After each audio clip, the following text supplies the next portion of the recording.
Bonjour à tous, bienvenue dans cette nouvelle vidéo YouTube. J'ai l'impression que je ne sais même plus faire de vidéo YouTube tant ça fait des mois qu'on ne s'est pas vu. C'est vrai que j'ai été pas mal absent ces derniers mois. Bon, si vous n'êtes pas au courant, j'ai sorti un roman, il s'appelle Notre Petit Secret, il est disponible partout. Et quand je dis partout, c'est dans les librairies, c'est sur Amazon, à la Fnac, bref, vous pouvez le trouver partout. Et pourquoi est-ce que vous pouvez le trouver partout? Parce que j'ai signé en maison d'édition. Et par exemple, le réseau de distribution d'une maison d'édition fait partie des avantages de signer avec un éditeur. Et du coup, ça m'a donné une idée. Je connais l'auto-édition en ayant sorti 4 romans en auto-édition, et maintenant que j'ai un bel aperçu de ce que c'est d'être signé en maison d'édition, je me suis dit que c'était l'occasion de vous faire un petit retour d'expérience des avantages et des inconvénients d'une maison d'édition versus l'auto-édition. Donc si tu es auteur ou si tu penses écrire un manuscrit ou que tu as un manuscrit qui traîne au fond d'un tiroir et que tu ne sais pas si tu veux le sortir en auto-édition ou en maison d'édition, cette vidéo est fait pour toi. Et donc c'est un retour d'expérience personnel, donc les avantages et les inconvénients de chacun sont les avantages et les inconvénients que j'ai trouvés et que je ressens, mais ça sera peut-être pas forcément ton cas. En tout cas, j'espère que cette vidéo va pouvoir t'aiguiller et te donner un petit aperçu de qu'est-ce qui t'attend en auto-édition versus maison d'édition. On va commencer par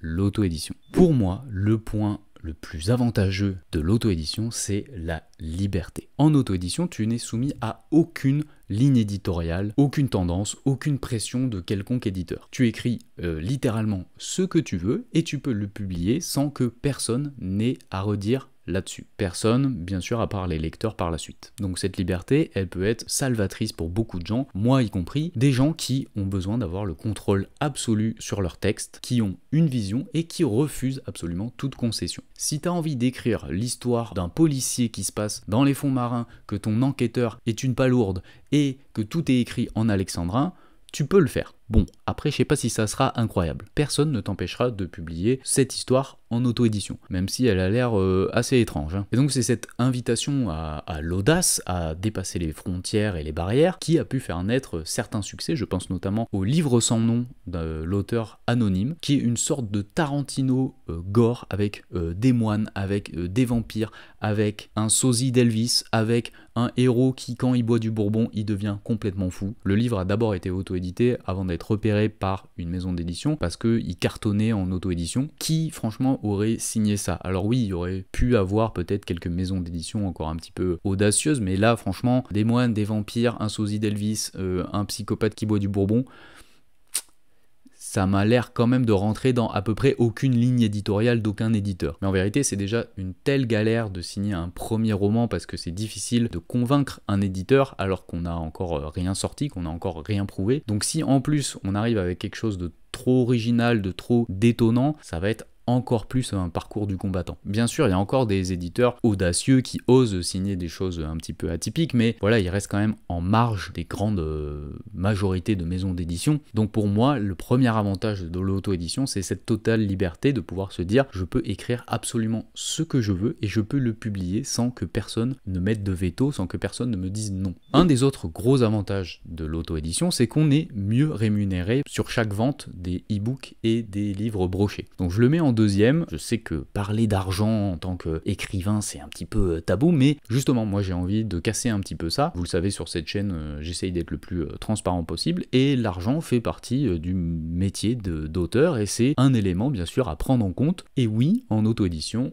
on est mieux rémunéré. Je vous mets par ici un graphique de répartition des revenus pour chaque vente de roman en maison d'édition, et attention, vous allez tomber de votre chaise, bon, vous êtes peut-être au courant, mais l'auteur, l'écrivain est la personne la moins bien rémunérée de tous les acteurs qui entrent en compte dans la production, la distribution et la vente d'un roman. En auto-édition, pour être totalement du coup transparent avec vous, j'ai été chercher mes chiffres et donc sur un de mes romans brochés, donc vendu à 15 €, je touche 2,23 € par livre, et pour les versions e-book, je touche 99 centimes sur 2,99 € le prix du livre. Donc c'est des pourcentages qui sont bien sûr beaucoup plus élevés que en maison d'édition. Et en plus, si on donne l'exclusivité à Amazon de son roman, on touche certains petits centimes par page lue. Alors, c'est bien sûr totalement dérisoire, hein. Une page ça doit être 0,00 quelques centimes, mais cumulé en faisant des dizaines, voire des centaines de milliers de pages lues, et ben ça apporte en plus un complément de revenus aux ventes des romans dont on touche déjà un pourcentage plus élevé qu'en maison d'édition. Alors bien sûr, vous allez me dire que en fonction du succès de son livre, chez un éditeur, puisque les maisons d'édition elles ont une force de frappe et de promotion et de communication plus élevée, et ben au final on doit pouvoir un petit peu s'y retrouver et ça rééquilibre un petit peu la balance. Je pense que cet argument est valable. Personnellement, j'ai pas encore assez de recul sur les ventes de mon roman signé en maison d'édition pour vous dire oui ça s'équilibre ou non, il y a quand même un écart qui est quand même très important. Donc je pense que oui, au final ça doit s'équilibrer, mais encore une fois ça dépend du cas par cas. Si vous faites un énorme succès en auto-édition, vous allez gagner beaucoup plus d'argent que si vous faites un petit flop, on va dire, en maison d'édition. Voilà, encore une fois c'est au cas par cas, au livre par livre,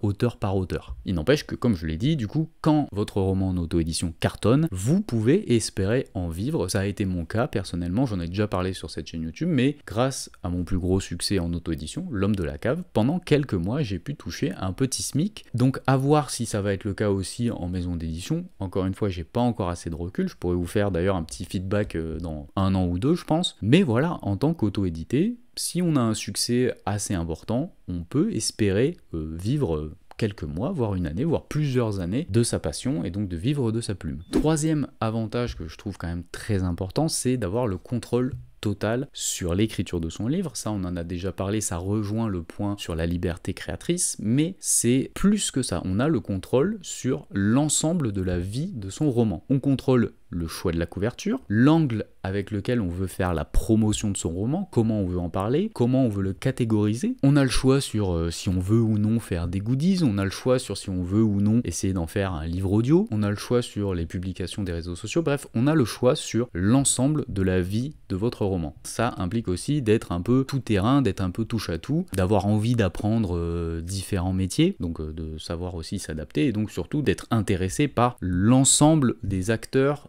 de la vie d'un roman. Donc si vous voulez juste écrire des romans et que franchement tout l'aspect promotion, distribution, ça vous intéresse pas plus que ça, l'auto-édition risque d'être un petit peu problématique pour vous. En tout cas, il faudra savoir déléguer toutes ces tâches. En tout cas, personnellement, je suis un petit peu touche à tout et j'aime apprendre des nouvelles choses. Donc pour moi, l'auto-édition, c'était un terrain de jeu absolument parfait, même si bien sûr, il y a des aspects qui me plaisaient un peu moins que d'autres. Donc la partie faire la couverture, vu que je suis graphiste de métier, ben, c'était génial. La partie promotion, vu que j'ai un petit peu de mal pour vendre mon roman, que je sais pas trop comment faire, je tâtonnais un petit peu plus. Mais en tout cas, cet aspect-là peut être un vrai plaisir pour les gens qui sont un petit peu des couteaux suisses, qui aiment apprendre des nouvelles choses. Un avantage qui semble un petit peu moins important, mais qui a quand même, je trouve, un impact, c'est le fait qu'en auto-édition, on va garder un petit peu plus de motivation et on va éviter ce que j'appellerais le temps de décalage entre la création et la publication. Entre le moment où votre manuscrit est terminé, où vous avez mis le point final, et le moment où il va être publié et donc distribué en maison d'édition, il peut se passer 6 mois dans le meilleur des cas, 1 an, 2 ans, 3 ans, 5 ans, 10 ans parfois. Du coup, ce décalage, quand il reste dans des délais, on va dire, raisonnables, 6 mois, 1 an, ça va, ça reste encore frais, je trouve que ça va. Mais on peut se retrouver dans une situation étrange en maison d'édition où on a écrit une œuvre il y a 2 ans, il y a 3 ans, on arrive enfin à trouver une maison d'édition et où du coup on va devoir parler de cette œuvre comme si elle était d'actualité alors qu'on est passé à autre chose, peut-être qu'on a écrit un manuscrit, 2 manuscrits plus tard, et on doit revenir un petit peu comme ça, comme si on venait déterrer un cadavre et qu'on essayait péniblement de le réanimer, alors que la fraîcheur et l'actualité qui était ce texte à un moment donné de votre vie, bah vous êtes peut-être passé à autre chose, peut-être que ce texte finalement vous l'aimez un petit peu moins, peut-être qu'en tout cas le sujet dont il traite est un petit peu moins frais pour vous, et donc vous allez devoir faire semblant que en fait ce texte est d'actualité pour vous. Vous allez devoir également potentiellement retravailler ce texte, parce que c'est souvent le cas quand vous signez en maison d'édition. Après l'éditeur, les correcteurs viennent dessus et viennent apporter des modifications, mais vous, ça fait 2 ans, ça fait 3 ans, ça fait 5 ans peut-être que vous avez écrit ce texte, il n'y a plus cette énergie vitale, il n'y a plus cette énergie de l'écriture, et donc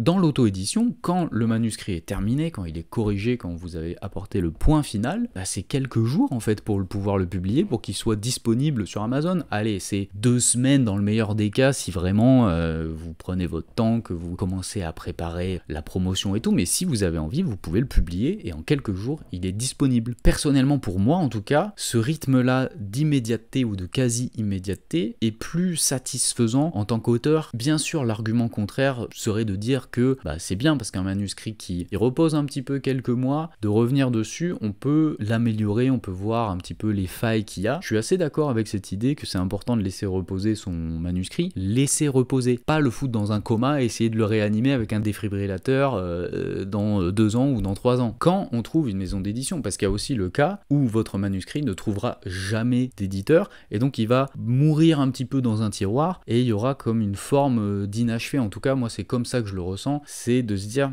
ah, j'ai passé des mois, peut-être des années à travailler sur ce manuscrit, personne ne veut le publier, ben du coup voilà, je serai le seul à connaître cette histoire et c'est dur pour un artiste de pas pouvoir publier, pas pouvoir au moins d'une manière le rendre public, le rendre disponible aux gens et après c'est aux gens de décider si le roman est un succès ou non, mais au moins l'auto-édition permet de mettre un point final et de pas avoir ce sentiment d'inachevé, je trouve. 5e avantage et dernier avantage, et là il est vraiment très personnel, donc ne le prenez pas comme une vérité absolue, mais vraiment comme un retour d'expérience. L'auto-édition peut être un tremplin pour trouver ensuite une maison d'édition. Parce que je pense intimement que sans mes romans auto-édités, donc j'ai sorti 4 romans en auto-édition, et surtout aussi je pense grâce au succès de L'Homme de la Cave, et ben je pense qu'il y a de grandes chances que sans ça, peut-être que l'éditeur avec lequel je suis aujourd'hui ne m'aurait pas forcément repéré, peut-être qu'il aurait peut-être un peu plus hésité à me signer parce que voilà, faut bien comprendre qu'une maison d'édition c'est avant tout une entreprise et que signer et publier un roman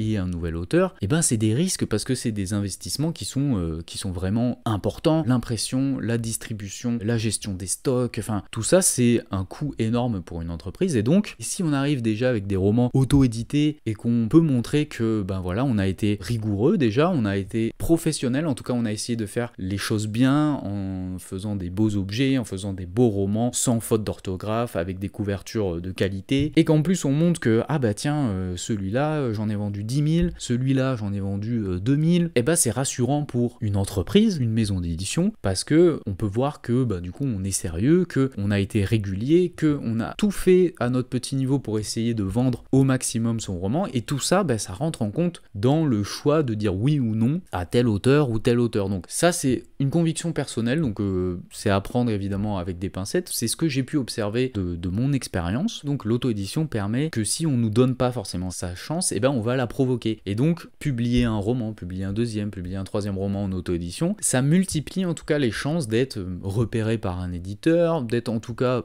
sans être forcément repéré, mais en tout cas d'exister dans le microcosme de l'édition, des auteurs, de votre genre. Après moi je parle du genre thriller polar, mais voilà, le fait de sortir 4 romans en auto-édition avec plus ou moins de succès, ben voilà, en tout cas mon nom était un petit peu plus visible que si j'avais juste laissé mon manuscrit dormir dans un tiroir. Donc c'est des petites graines qu'on plante, ça peut prendre des années avant que les graines germent et donnent quelque chose d'intéressant, mais en tout cas je suis intimement convaincu que l'auto-édition peut être une forme de tremplin vers une maison d'édition. On a vu les avantages de l'auto-édition, maintenant on va essayer de voir un petit peu les inconvénients, parce qu'il y a forcément des inconvénients dans l'auto-édition. Pour moi l'inconvénient le plus important c'est qu'on est seul. J'en parlais dans la partie avantage, on est libre, on n'a quasiment aucune contrainte, on a le contrôle total sur l'ensemble de son œuvre, on est surtout seul en vérité. Vous êtes face à vos doutes, à vos questionnements, votre besoin parfois d'avoir un retour sur une idée, sur un texte, sur un post Instagram, peu importe, vous êtes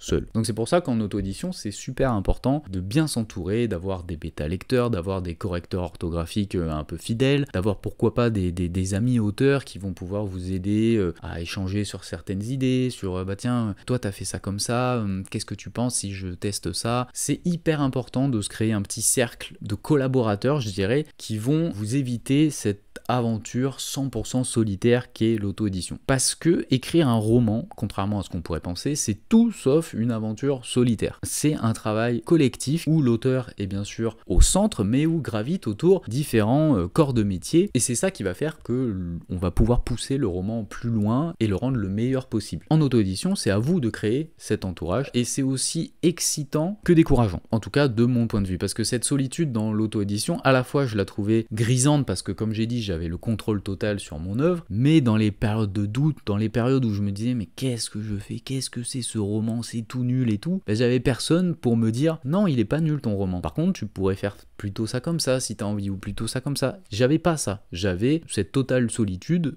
et il fallait du coup que je trouve moi-même la motivation de continuer, la motivation de me dire non, c'est pas nul, ton roman il est bien, d'avoir le recul nécessaire de se dire ah, ce chapitre là il sert pas à grand chose, tiens on pourrait rajouter ça. Voilà, c'est à nous de faire tout ce travail si on n'a pas d'entourage autour qui s'investissent dans le projet de votre roman. Donc si vous vous engagez dans l'auto-édition, ayez connaissance, ayez la conscience de cette solitude, soit en fait ça vous va très bien et vous avez pas envie qu'il y ait des gens qui interfèrent, et dans ce cas-là, l'auto-édition c'est parfait pour vous. Si vous n'avez pas envie d'être seul, si vous avez besoin d'avoir des retours, d'être tout simplement entouré pour essayer de pousser le roman encore plus loin, commencez déjà à vous créer un petit entourage de confiance pour votre projet de roman. Bon, je l'ai déjà dit dans la partie avantage, mais c'est aussi un inconvénient, c'est qu'on fait plusieurs métiers. On est multicasquette quand on est auto-édité, on est de base auteur bien évidemment, on va être également commercial pour essayer de vendre son roman, on va être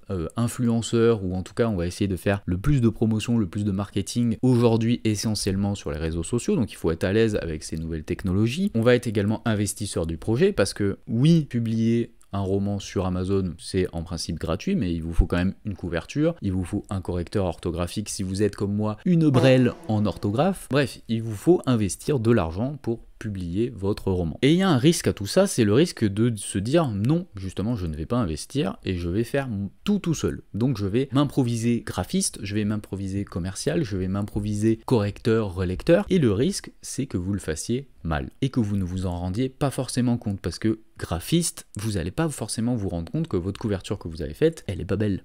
Elle a de grandes chances d'être pas belle, ou en tout cas de pas remplir certains codes graphiques, certains codes qui vont faire que votre couverture va se différencier, va se démarquer, ou au contraire va rassurer, ce qui va permettre au lecteur d'aller vers votre roman parce que ah tiens, cette couverture, elle a un peu tous les éléments qui me rassurent. Moi j'adore les policiers, j'ai envie de voir cette silhouette sombre qui marche devant une maison avec un ciel gris, ça c'est ce qui me plaît, c'est ce qui me rassure, donc je vais acheter le roman. Il y a plein de choses comme ça à prendre en compte, et on s'improvise pas forcément d'un métier en quelques mois. Donc voilà, le risque c'est que vous fassiez les choses peut-être pas mal, mais peut-être pas terribles, et que vous vous en rendiez pas compte et que ça desserve votre roman. Autre inconvénient, j'en ai déjà parlé, on prend tous les risques, c'est-à-dire qu'on investit dans notre projet, on investit dans la correction orthographique, c'est quand même des centaines d'euros à débourser, on investit dans une couverture, c'est aussi des centaines d'euros à débourser. Si on a envie que notre roman fonctionne, forcément on va vouloir faire des campagnes de pub payantes, donc à nouveau c'est potentiellement des dizaines, des centaines d'euros par mois, tout dépend de votre budget. Tout ça, ça a un coût, et c'est clairement pas à négliger. Franchement, je pense que, alors j'ai pas regardé les chiffres exacts, mais je pense que pour chaque sortie auto-éditée que j'ai pu faire, c'est un coût de base entre correcteur et publicité. Je pense qu'on était déjà à 600, 700 euros, je pense, et après, chaque semaine, c'était quelques dizaines d'euros que j'investissais. Alors bien sûr, on fait chacun à ses capacités, on va dire, d'investissement, mais le correcteur, par exemple, orthographique,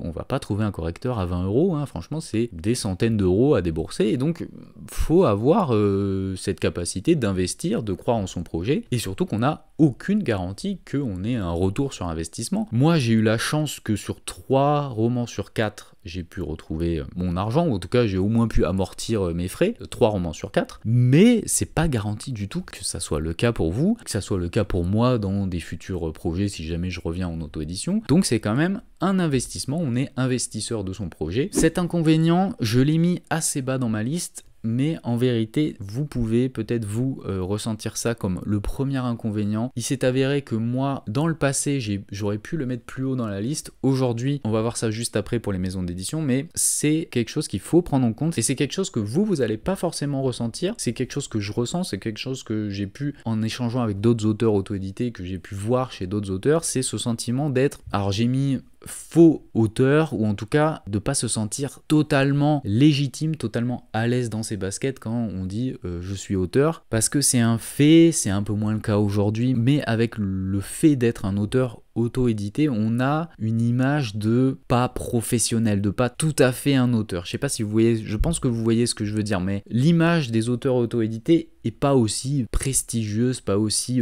professionnelle, pas aussi validée par le tampon de la bonne façon d'être auteur, même si c'est stupide, même si je comprends aussi les fondements de cette image-là, mais c'est un fait. Vous pouvez peut-être ressentir le fait que oui, vous avez sorti votre roman, oui, il est disponible sur Amazon, oui, c'est super, vous êtes un auteur, mais au fond de vous, il y aura peut-être une petite voix qui va vous dire « T'es pas un vrai auteur. Allez, arrête. T'es pas un vrai auteur. T'es un auteur auto-édité. C'est pas mal. C'est un auteur amateur semi-pro, ou alors dans une ligue de foot, mais vous savez, la ligue, la L4, la ligue de votre petit village du coin. Vous êtes à l'Olympique de Saint-Jean-de-Luz, quoi. Et c'est pas grave, et c'est une image que peut-être inconsciemment vous vous projetez sur vous-même, en tout cas c'est mon cas. J'ai jamais ressenti, en tout cas de la part des gens autour de moi, le fait de me dire ah Pierre, bon, t'es gentil avec tes romans auto-édités, mais c'est quand que t'es un vrai auteur? J'ai jamais ressenti ça, les gens me l'ont jamais fait ressentir, c'est peut-être quelque chose que j'ai apposé moi-même inconsciemment sur mon propre travail, mais voilà, je voulais quand même faire ce retour d'expérience, que j'ai pu ressentir le fait d'être pas un vrai auteur, de pas avoir atteint assez d'objectifs en tant qu'auto-édité pour me dire oui, je suis un vrai auteur. Même, et c'est assez intéressant de se dire ça, les quelques mois où j'ai pu vivre, où j'aurais pu vivre en me dégageant un petit SMIC de L'Homme de la Cave, qui était un roman auto-édité, même là, j'avais quand même ce sentiment-là de ouais, c'est bien, tu gagnes des sous, mais t'es pas un vrai auteur à 100%. Ça peut être un inconvénient qui peut être plus ou moins lourd à porter. Dernier inconvénient, pour moi, c'était vraiment le moins contraignant, mais peut-être pour vous, ça va être le plus contraignant, c'est que en tant qu'auto-édité, vous allez avoir un accès très restreint aux salons et aux prix littéraires. C'est-à-dire que certains prix littéraires ne sont ouverts, et d'ailleurs la majorité des prix littéraires ne sont ouverts qu'aux auteurs et aux livres qui sont distribués, qui sont signés en maison d'édition. On va dire c'est 90%. Le reste, voilà, par exemple moi j'ai gagné un prix littéraire pour un roman auto-édité, mais c'était dans le cadre d'un concours de prix littéraires spécialement conçu pour les auteurs et les romans auto-édités. Mais la majorité des prix littéraires ne sont pas accessibles aux romans auto-édités, et c'est le cas aussi de beaucoup de salons. La répartition est un petit peu moins élevée que pour les prix littéraires où vraiment là c'est la majorité. Là les salons, vous allez pouvoir accéder à certains salons, mais disons les gros salons, ceux qui nous font rêver, les salons, en tout cas moi les salons de polar, Quai du Polar, le salon du livre à Paris, le salon de Toulouse Polar, enfin bref, tous les salons, par exemple, de polar, la majorité ne m'étaient pas accessibles parce que j'étais auto-édité, donc je recevais que des refus de non, désolé, vous n'êtes pas dans la base de données des auteurs édités, donc bonne chance. Donc voilà, c'est quelque chose à prendre en compte. Personnellement, puisque j'avais pas spécialement envie, quand j'ai commencé à écrire des romans, de faire des salons, bien sûr j'avais envie de gagner des prix, mais c'était pas une priorité absolue. Donc voilà, c'est un inconvénient que j'ai mis très bas dans ma liste personnelle, mais attention, parce que peut-être vous, c'est un objectif absolu de j'ai absolument envie de rencontrer des gens, de rencontrer mes lecteurs. Attention, parce que vous risquez de recevoir quelques refus. Donc c'est quelque chose vraiment de très important à prendre en compte. Maintenant qu'on a fait le tour de l'auto-édition, on va passer aux maisons d'édition. Mais avant ça, je dois faire une petite parenthèse pour aborder un sujet quand même très important, c'est que le terme maison d'édition peut tout et rien dire. C'est-à-dire que vous pouvez ouvrir une maison d'édition, votre tante Suzette peut ouvrir une maison d'édition, Gallimard est une maison d'édition. Pour cette vidéo-là, donc, je vais me focaliser sur les maisons d'édition dites professionnelles. Je mets des énormes guillemets parce que je veux pas du tout dénigrer les petites maisons d'édition qui, au sein de ces petites maisons d'édition, il y a des gens dont c'est pas forcément le métier, mais qui ont une passion, qui ont envie de partager des œuvres qui les touchent, et ils ont un travail à côté, et ils ont pas forcément un réseau de distribution dans les librairies. Je les dénigre pas, je veux juste dire que moi, mon expérience, c'est au sein d'une maison d'édition professionnelle avec un réseau de distribution en librairie, parce que c'est tout simplement mon expérience et que je peux pas vous parler d'une expérience que je ne connais pas. Cette vidéo va parler, en tout cas les avantages et les inconvénients d'une maison d'édition, vont parler des avantages et des inconvénients d'une maison d'édition professionnelle avec un réseau de distribution. Parenthèse fermée, on va pouvoir parler des avantages. Donc je parlais de réseau de distribution, en tout cas pour mon cas, un des énormes avantages, et c'était un rêve et j'en ai déjà parlé dans une précédente vidéo, c'est que grâce à la maison d'édition dans laquelle j'ai signé, j'ai pu avoir le plaisir de rentrer dans des librairies et de voir mon roman sur les étalages. Et ça, c'est quelque chose que vous ne pouvez pas avoir en maison d'édition, à moins d'aller librairie après librairie, de demander si vous pouvez accéder à leurs étalages, que vous pouvez laisser des livres. J'avais pas l'énergie. Clairement, j'avais pas l'énergie de me prendre des noms, parce que vous risquez d'avoir des noms, de gérer les stocks, de ah dans cette librairie ils en ont plus que 2, ah dans celle-là ils en ont 0. La flemme. La full flemme. Encore une fois, il y avait ce côté pas légitime, mais en tout cas il y avait ce côté, c'est pas exactement mon rêve de me trimballer avec mes romans de librairie en librairie. Moi ce que je voudrais, c'est que ça se distribue sans que j'ai rien à faire. Et donc le plus gros avantage pour moi, ou un des plus gros d'être maison d'édition, c'était pour moi, distribution en librairie, c'est le goal absolu. C'était mon tampon de validation de ça y est, tu es un vrai auteur. Chacun son petit tampon, chacun son objectif, moi c'était ça. Et donc grâce à une maison d'édition, j'ai pu atteindre ce rêve-là. Donc énorme avantage quand même de profiter de ce réseau de distribution et d'être accepté en librairie et de voir son roman sur les étalages des librairies, c'est un sentiment incroyable. A contrario de l'auto-édition, c'est qu'en maison d'édition, vous êtes suivi et vous êtes soutenu. Vous n'êtes pas seul, vous avez votre éditeur avec qui vous discutez, avec qui vous échangez. Tiens, qu'est-ce que tu penses de cette idée? Ah ouais, c'est pas mal, mais tu pourrais plutôt faire comme ça. Ah, qu'est-ce que tu penses de ce chapitre? Non, franchement, enlève-le, ça dynamise encore plus le roman. Vous êtes soutenu, vous êtes suivi. Il y a une équipe derrière chacun de vos romans qui vous aide, qui va corriger votre roman, qui va créer la couverture de votre roman, qui va vous faire des retours sur votre histoire. Bref, vous n'êtes pas seul et c'est super agréable parce que en plus de ça, du coup, vous avez, à contrario de l'auto-édition, ce sentiment que des gens croient en votre projet, en votre roman, à la différence de l'auto-édition où vous êtes le seul à croire en votre projet tant qu'il n'est pas publié. Après, vous aurez des lecteurs qui vous diront c'est super, franchement le roman il est génial, mais avant ça, vous êtes tout seul à croire en votre projet. En maison d'édition, vous avez ce sentiment qui est hyper agréable que vous n'êtes pas seul à croire en ce projet. Il y a des gens, avant même que les lecteurs jugent que c'est bien ou que c'est pas bien, il y a des gens qui vous disent régulièrement franchement c'est super, vas-y continue, et ça enlève beaucoup de doutes, beaucoup de questionnements. C'est quand même super agréable de plus être seul, même si on verra en inconvénient que le fait de plus être seul peut ajouter quelques petits inconvénients, mais gardons les avantages et continuons. Je le disais en auto-édition, l'inconvénient c'est que vous devez investir de l'argent si vous voulez bien faire les choses. En maison d'édition, vous n'avez absolument rien à investir. C'est la maison d'édition qui prend tous les risques. C'est elle qui va payer l'impression des romans, c'est elle qui paie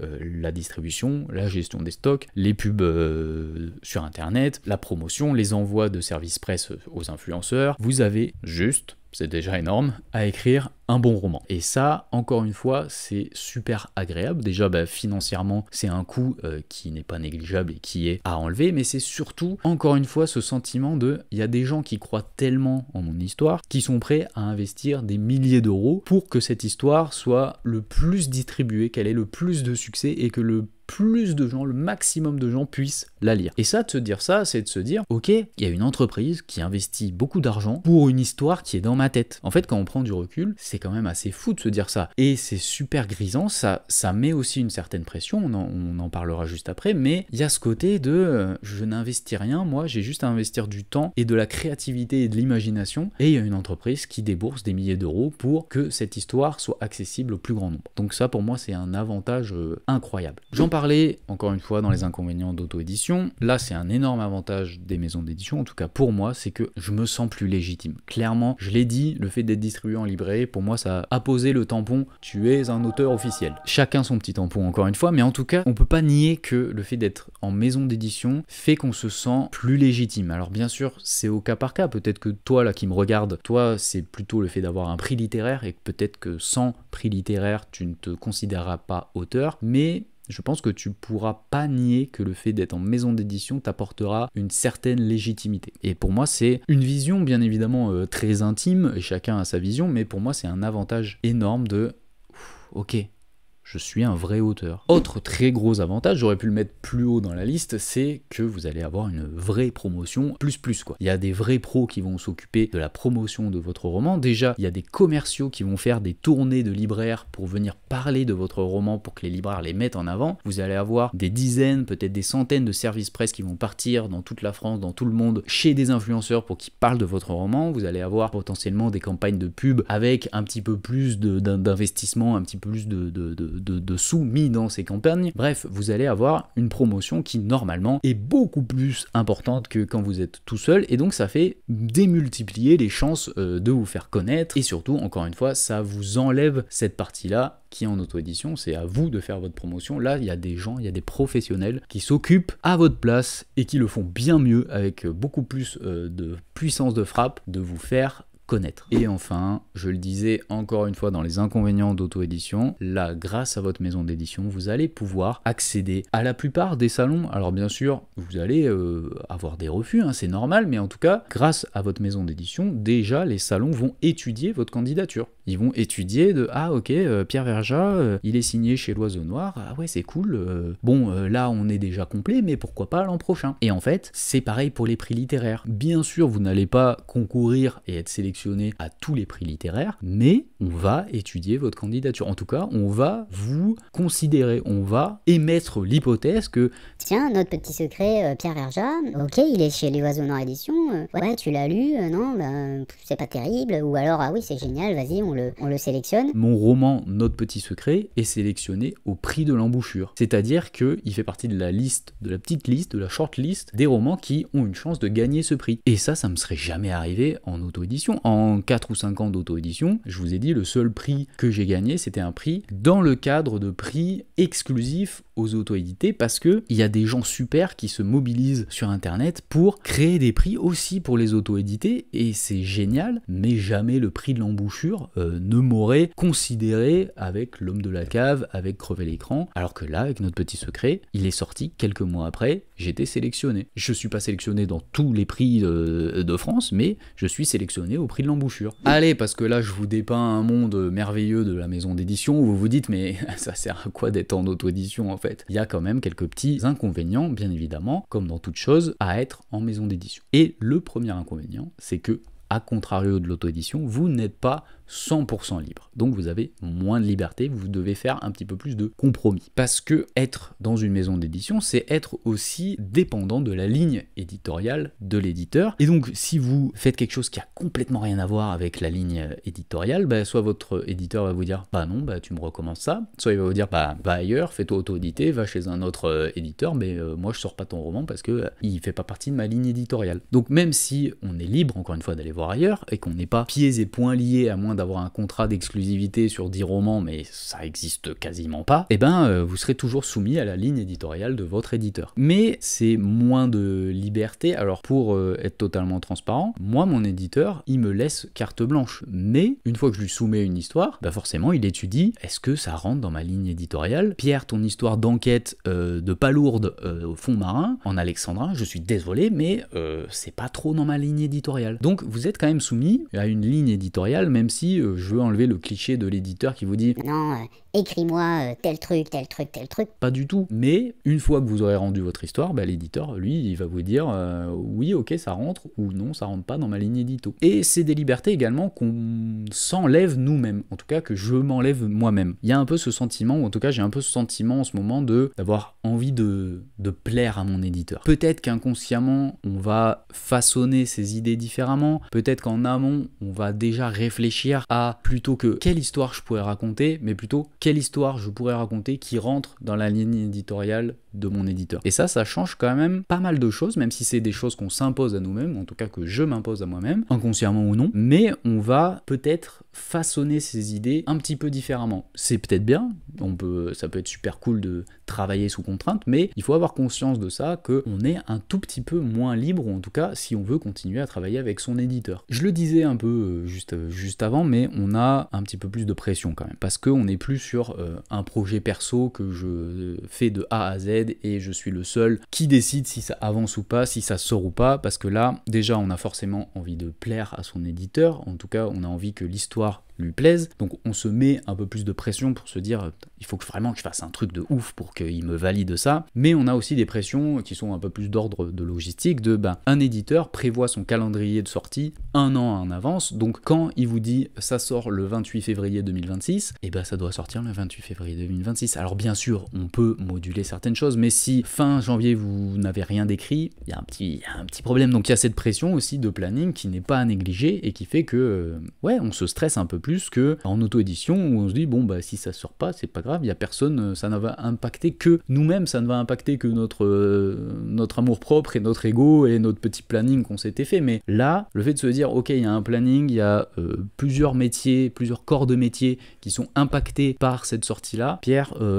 bouge-toi et fais-nous un roman qui déchire. Et ce fait de se mettre la pression peut, chez certaines personnes, être contre-productif et totalement bloquer les idées et bloquer la personne. Et un des autres inconvénients, je vais passer assez rapidement dessus parce qu'on en a pas mal parlé dans la partie des avantages de l'auto-édition, c'est le temps entre la création et la distribution, en tout cas la sortie de votre œuvre. Une fois que vous avez trouvé un éditeur, du coup vous êtes un petit peu plus à l'aise et donc on va dire que le temps entre la création et la sortie est tout à fait raisonnable, c'est allez 6 mois à 1 an. Franchement, on est encore dans la fraîcheur, on est encore dans l'énergie. Je parle plutôt des cas où vous êtes en recherche pour la première fois d'une maison d'édition. Ou comme je disais, vous allez peut-être passer des années en vérité à essayer de trouver un éditeur pour votre roman. Et ce temps-là dont je parlais, ce décalage entre la création et la publication, eh ben ça peut être un petit peu frustrant. Je pense qu'on a fait le tour, j'espère que la vidéo n'a pas été trop longue, mais du coup, en conclusion, tout dépend évidemment de vos objectifs et des objectifs que vous vous fixez pour ce manuscrit. Si vous voulez être en librairie, si vous voulez